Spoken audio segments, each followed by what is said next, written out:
जय हिंद, नमस्कार, सत श्री अकाल, आदाब, राम राम। कैसे हैं आप सभी? मैं उम्मीद करती हूँ आप सभी लोग अच्छे होंगे, स्वस्थ होंगे और अपनी पढ़ाई भी अच्छे से कर रहे होंगे। अपने डेली टारगेट्स आप सेट करते होंगे कि आज के दिन में मुझे क्या पढ़ना है और उन्हीं टारगेट के हिसाब से आप पूरा दिन पढ़ाई करते होंगे, है ना? और जितना भी आप टारगेट सेट करते होंगे, मैं उम्मीद करती हूँ आप सभी बच्चे उनको अचीव कर लेते होंगे शाम तक, है ना? तो अपने टारगेट्स बना के पढ़ो भाई, अपने दिन को फ्रेम करो, अपने वीक को फ्रेम करो, अपने मंथ को फ्रेम करो और अपने ईयर को फ्रेम करो, है ना?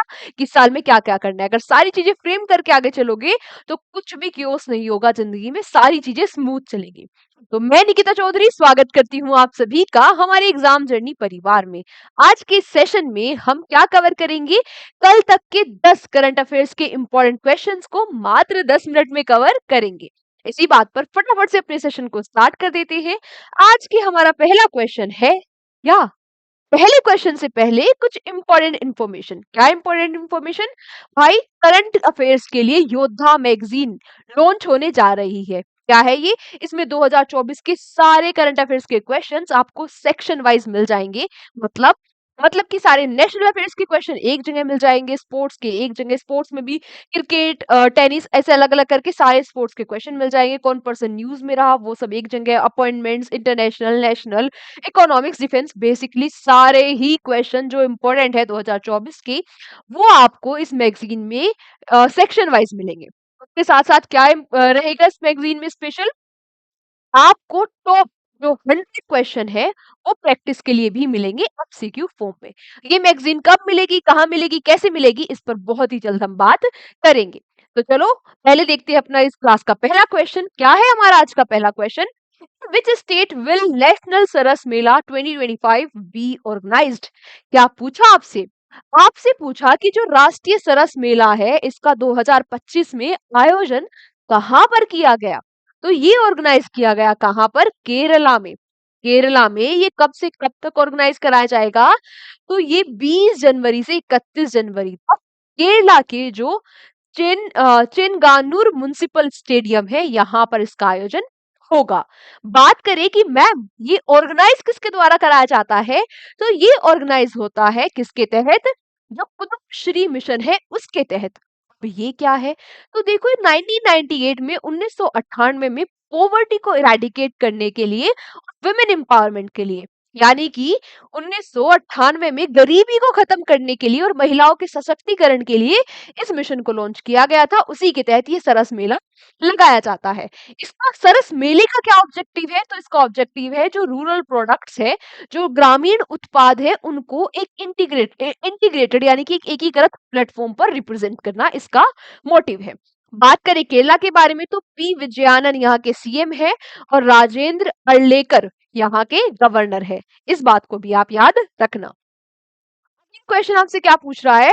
Who has recently been appointed as the chairman of Uttar Pradesh subordinate service selection commission? क्या पूछा आपसे? आपसे पूछा कि भाई अभी हाल ही में कौन चेयरमैन बन गए हैं यूपी ट्रिपल एससी के? तो यूपी ट्रिपल एससी के चेयरमैन बन गए हैं कौन? कौन? विपुल कुमार। हाँ हाँ, बोलो बोलो। नहीं, नालायक को रिवीजन कर लिया करो, इसीलिए कहती हूँ। विपुल कुमार कुमार जो है ये क्या बने हैं? डीजी बने हैं सीआरपीएफ के, है ना? अब कौन बने हैं? के विजयन। हाँ, के विजयन बने होंगे। बोलो बोलो। के विजयन बने हैं ना? अरे अगेन नालायको, ये तो आंध्र प्रदेश के सेक्रेटरी बने थे, सचिव बने थे। तो कौन बने हैं? ये बने हैं कौन? डॉक्टर सत्यनारायण सबत। डॉक्टर सत्यनारायण सबत बने हैं यूपी ट्रिपल एससी के चेयरमैन। आपके लिए क्वेश्चन फॉर यू है कि भुवनेश्वर कुमार, ये भी मैंने आपको पढ़ाया था ना? कुछ याद आ रहा है? नहीं आ रहा होगा, आई नो। ये आज आपके लिए क्वेश्चन फॉर यू है। आपको मुझे कमेंट बॉक्स में बताना है कि ये जो भुवनेश कुमार है, ये क्या, कौन किस संस्था के या पॉइंट हुए हैं, आपको ये मुझे कमेंट बॉक्स में बताना है, ठीक है? हाँ, पलटोगे आप पन्ने, है ना? और बहुत सारे तो बच्चे ऐसे होंगे इतना कहने के बावजूद भी अब भी नोट्स नहीं बना रहे होंगे। भाई नोट्स बना लो, इसी में आपका फायदा है। ठीक है, इनका नाम आप याद रखना। अगला क्वेश्चन क्या है? When was the PLI scheme 1.1 launch? आपसे पूछ रहा है कि अभी ये जो पीएलआई योजना है इसका 1.1 का शुभारंभ कब किया जाएगा? तो इसका शुभारंभ किया जाएगा ऑफ जनवरी को। इसके द्वारा शुभारंभ किया जाएगा।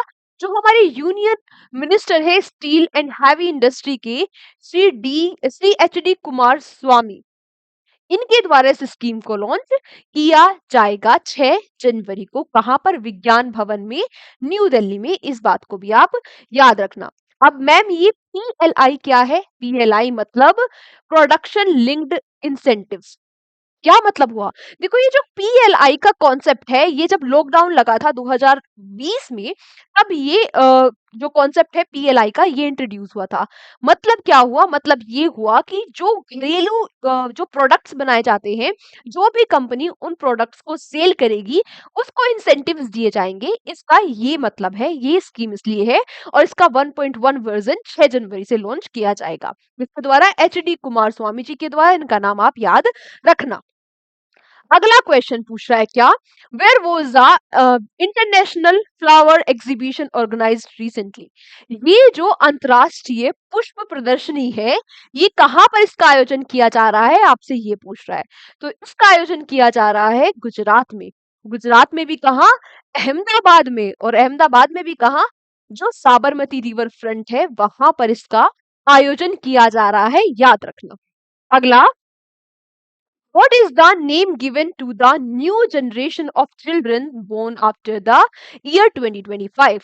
हाँ भाई जेनजीज, बताओ क्या क्वेश्चन पूछा? क्वेश्चन पूछ रहा है कि 2025 के बाद जो भी बच्चे पैदा होंगे उन्हें किस जनरेशन के नाम से बुलाया जाएगा?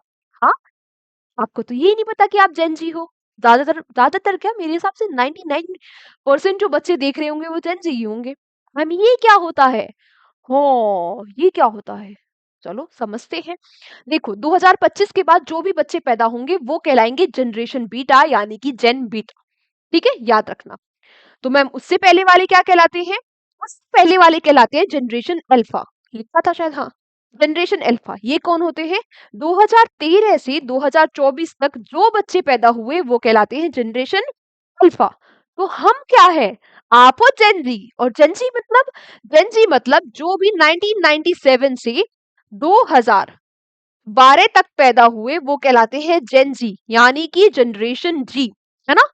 फटाफट से मुझे कमेंट बॉक्स में लिख के बताओ कि आप जेनजी हो या नहीं हो। हाँ, जो भी जेनजी है वो लिख देना #जेनजी। तो मुझे पता लग जाएगा कि ज्यादातर सारे ही बच्चे जेनजी है, या फिर कोई मिलेनियल्स या फिर कोई अल्फा बी पढ़ रहा है हमारे साथ, है ना? वैसे ऐसा होगा नहीं। खैर, अगला, which country is the first to be affected human meta Numa virus? भाई साहब क्या खतरनाक क्वेश्चन। ये जो ह्यूमन मेटा न्यूमो वायरस है, इससे कौन सी कंट्री है, पहला देश है जो अफेक्ट हो गया है? ये कंट्री है चाइना। एक बार फिर कोविड-19 के बाद चाइना में एक वायरस ने दस्तक दी है। इससे अफेक्ट भी हो गया है चाइना। सेम सिम्टम है, आपको कोल्ड होगा, आपको रेस्पिरेशन में दिक्कत होगी, यानी कि सांस लेने में दिक्कत होगी। एक बार फिर से वहां के बेड फुल हो गए हैं, हॉस्पिटल भर रहे हैं मरीजों से। और यहाँ पर हमारे लिए दुख की बात ये है कि बेंगलुरु में भी 2 बच्चे पाए गए जो एचएमपीवी वायरस से अफेक्टेड थे। है ना? और ज्यादातर ये जो वायरस है ये अफेक्ट कर रहा है बच्चों को और युवाओं को। सारी बातें याद रखना। देखते हैं क्या होता है। अगला, विच बैंक विल लॉन्च हर घर लखपति योजना? ये जो हर घर लखपति योजना है ये लॉन्च की जा रही है जो हमारा सबसे बड़ा पब्लिक सेक्टर बैंक है उसके द्वारा। बोलो बोलो। हाँ, वेरी नाइस। एसबीआई के द्वारा। बेसिकली एसबीआई 2 चीजें लॉन्च कर रहा है, एक तो हर घर लखपति योजना और एक एसबीआई पेट्रन्स। ये जो हर घर लखपति योजना है इसके तहत ये क्या करेंगे, आप ना मतलब 1 साल में आप 1 लाख तक का, 1 लाख या 1 लाख के मल्टीपल्स जो होते हैं उस तक का सेविंग कर सकते हैं इस योजना के तहत। मतलब बेसिकली एक आपको क्या बताएंगे, एक फ्रेमवर्क बताएंगे, एक आपको स्ट्रक्चर बताएंगे कि आप इसके तहत ये सबमिट कर लो। ये योजना मिनिमम 1 साल के लिए है और मैक्सिमम 10 सालों के लिए है। इसके साथ साथ जो सीनियर सिटीजन्स है उनको ये एसबीआई पेट्रन्स में हाई रेट पर उनकी क्या करेंगे, हाई हाई इंटरेस्ट रेट उनको प्रोवाइड कराएंगे सीनियर सिटीजन्स को। ठीक है, दोनों योजना आप याद रखना, एसबीआई की है, ये भी बात आप याद रखना। अगला क्वेश्चन आपसे पूछ रहा है, which state government has recently celebrated birth anniversary of Savitri Bai Phule as women teachers day? वो कौन सा राज्य है जिसने सावित्री बाई फूले की जो बर्थ एनिवर्सरी है उसको बनाया है women's teacher women teachers day के रूप में, यानी कि महिला शिक्षक दिवस के रूप में। तो ये राज्य है कौन सा? ये राज्य है तेलंगाना। कौन सा राज्य है? तेलंगाना। आपको पता होगा जो सावित्रीबाई फुले है, इन्हीं को कहा जाता है भारत की पहली महिला टीचर। तो इन्हीं के लिए, इन्हीं के बर्थ एनिवर्सरी कब होती है? इनकी बर्थ एनिवर्सरी 13 जनवरी को। इस पर तेलंगाना ने कह दिया है कि भाई वो मनाएंगे विमेन टीचर्स डे 3 जनवरी को। ठीक है। बात करें तेलंगाना के बारे में तो रेवानंत रेड्डी यहाँ के सीएम है और जिनेश देव वर्मा यहाँ के गवर्नर है। ये दोनों बातें भी आप याद रखना। नेक्स्ट क्वेश्चन आपसे क्या पूछ रहा है? Who has been appointed as the head of directorate general of civil aviation in year 2025? तो ये जो डीजीसीए है, इसके हेड, इसके अध्यक्ष कौन बन गए हैं? आपसे ये पूछ रहा है। तो इसके अध्यक्ष बन गए हैं फैज अहमद किदवई।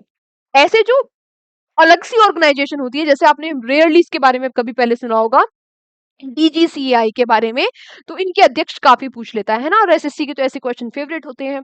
ये एक स्टैट्यूटरी बॉडी है, यानी कि एक संवैधानिक निकाय है। इस बात को भी याद रखना। काम क्या है इसका? इसका काम है एयर सेफ्टी, एयरक्राफ्ट की जो लाइसेंसिंग है और एविएशन को रेगुलेशन करना, इस संस्था का काम है। इसके अंडर आती है, मिनिस्ट्री ऑफ एविएशन के अंडर आती है। और इसका मिनिस्टर कौन है? इसके मिनिस्टर है राम मोहन नायडू। इस बात को भी आप नोट डाउन कर लेना।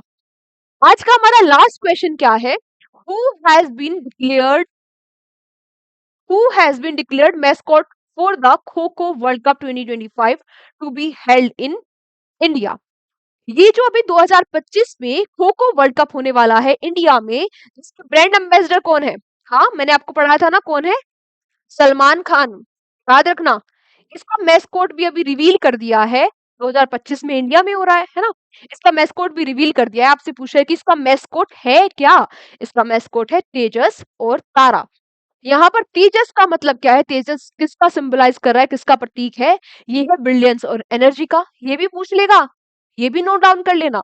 और यहाँ पे जो तारा है, ये किसको रिप्रेजेंट कर रहा है? गाइडेंस और एस्पिरेशन को। ठीक है। ये चीजें नोट डाउन कर ली होगी, सारी चीजें लिख ली होगी। ठीक है। आज की क्लास को हम यहीं तक रखते हैं। एक बार जो भी चीजें आज मैंने पढ़ाई है, कल की क्लास को अटेंड करने से पहले आज एक बार इसका रिवीजन कर लेना। आज के सेशन को हम यहीं तक रखते हैं। Thank you so much everyone हमारे साथ सेशन में एंड तक बने रहने के लिए। इसकी पीडीएफ आपको मिल जाएगी हमारे एग्जाम जर्नी के टेलीग्राम चैनल पर। अगले सेशन में आप सभी प्यारे प्यारे बच्चों से फिर से मुलाकात होगी। तब तक अपना ध्यान रखिए, के साथ ईमानदारी के साथ पढ़ाई करते रहिए, अपनी हेल्थ का ध्यान रखिए, अपने बड़ों का सम्मान कीजिए, अपने छोटों को प्यार दीजिए। जय हिंद, जय भारत।